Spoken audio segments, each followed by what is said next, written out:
right, so today we are starting chapter 6.2. So we're moving on to another application of exponentials. So this is using exponential models to solve compound interest problems and continuously compounded interest problems.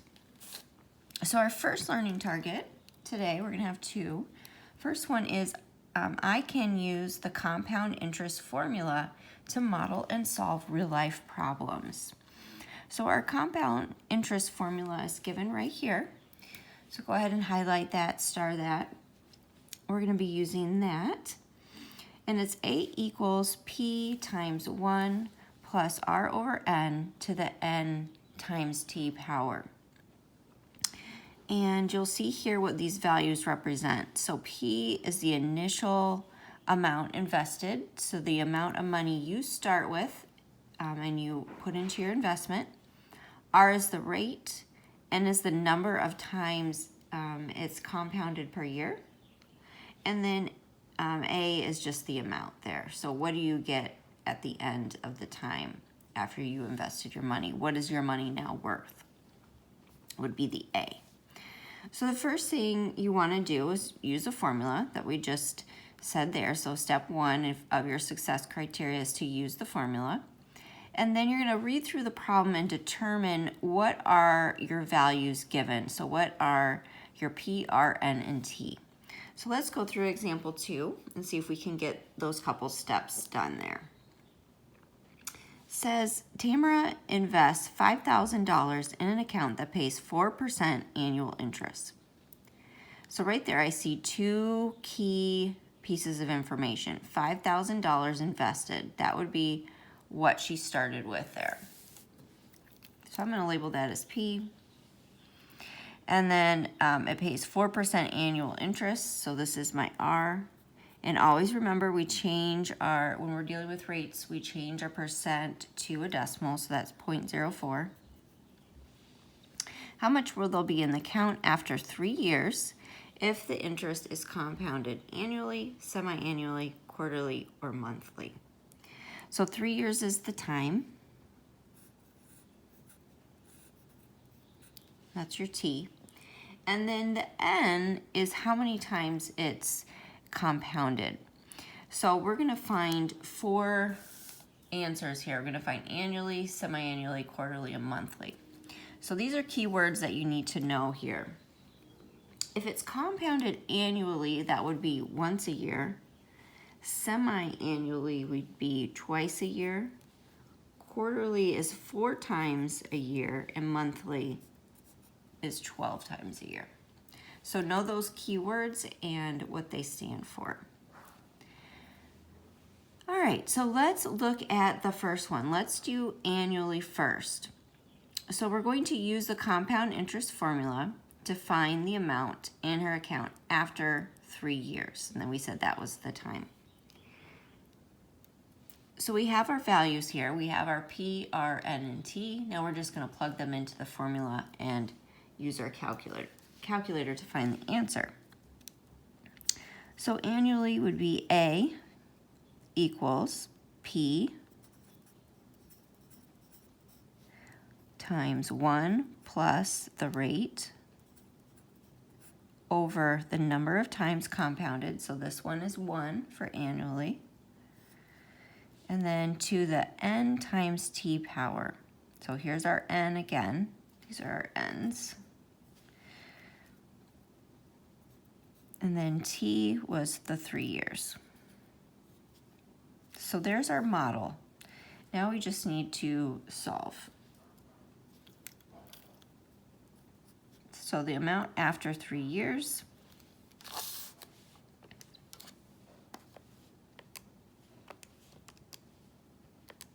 Okay, so I'm going to do 5,000 times 1 plus 0.04 divided by 1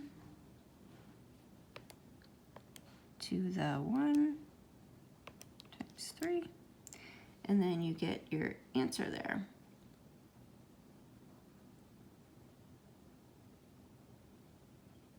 No, that didn't work.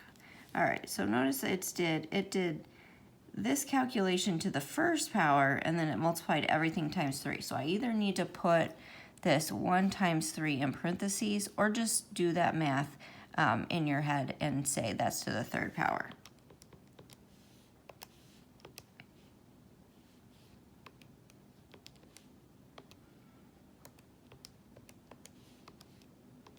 There we go, that's the answer. All right, so that was a good little lesson with calculators there. You can see the difference of answers here. So make sure you put your, if you're not gonna do this in your head, this 1 times 3, make sure you put that in parentheses.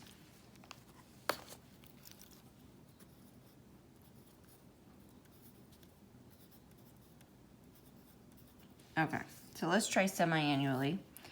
A equals 5,000 times 1 plus 0.04.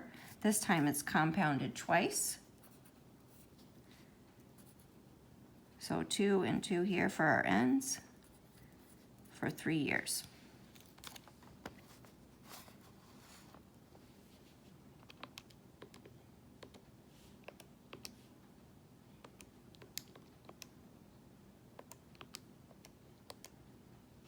And then 2 times 3 is 6.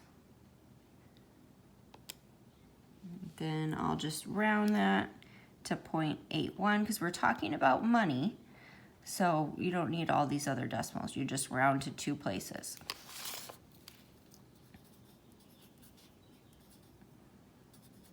Okay, pause the video and try the next 2 on your own. All right, so for quarterly, you just plug in 4 for your N. Monthly, you plug in 12 for your N. And for quarterly, looks like this.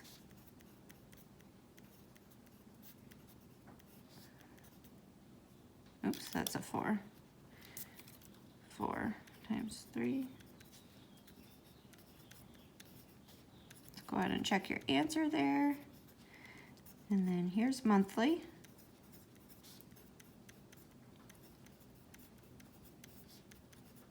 That's a 12.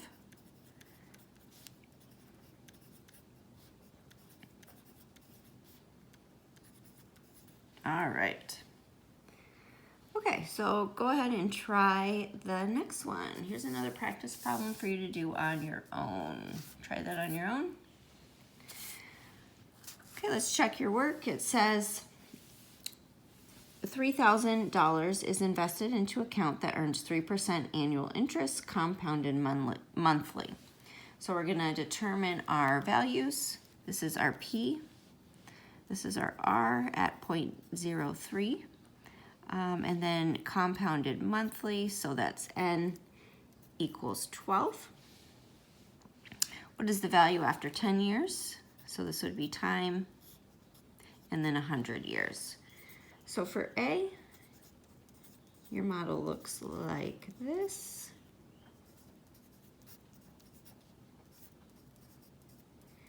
And then you put that in your calculator.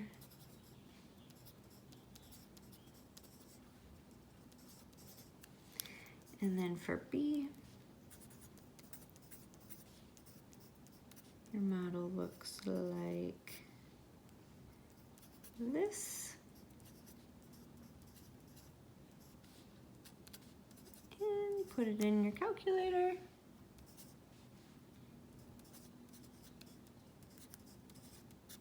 And that's your answer.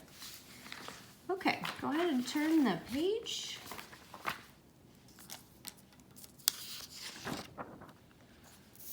Okay, well, let's move on to continuously compounded interest. So continually compounded interest, this little table kind of takes you through, kind of breaks down how we get to the formula that we use for compound interest. So as you see, they're getting closer and closer in this chart. You're getting closer and closer to this number called E. So E is an irrational number, kind of like pi. We use pi. E is that kind of a rational number as well. So E equals 2.718, and it keeps going on. And this is used in our formula. So this is called the natural base E. It is a button on your calculator as well. You can find it right here where it says the ln is right above it, e to the x. So the formula we're using is A equals PERT. Sometimes it's called PERT. A is the amount after the time invested.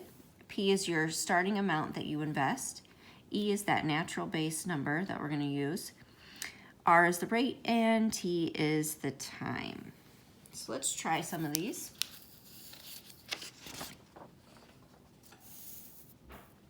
So your learning target here is I can find continuously compounded interest.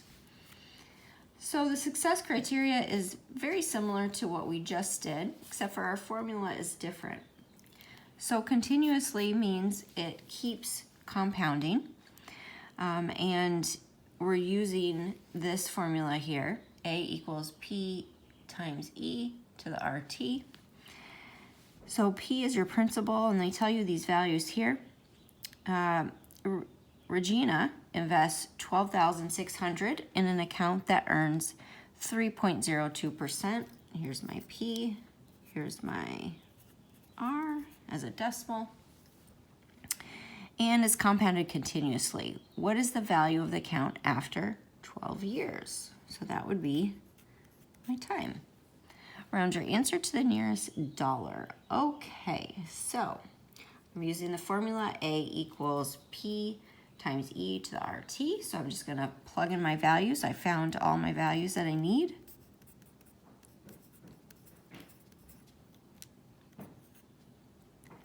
And then E to the 0.03 times 12. So it looks like that. I'm just gonna throw that into the calculator. 12,600 times E to the 0.032 times 12. Close the parentheses, so that whole thing is in your exponent. And then there's your answer, $18,498.63. All right, go ahead, pause the video and try this next one on your own.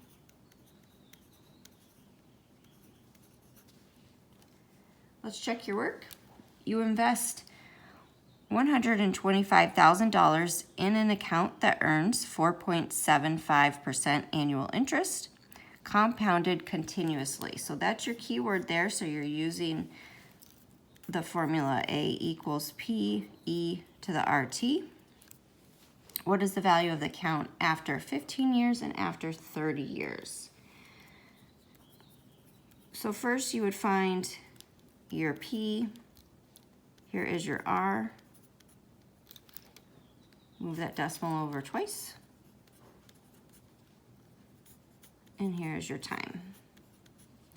The model would be your principal, 1,025 or 125,000 there, times E to your rate times your time. So for A, you would plug in 15 for T, and here's your answer.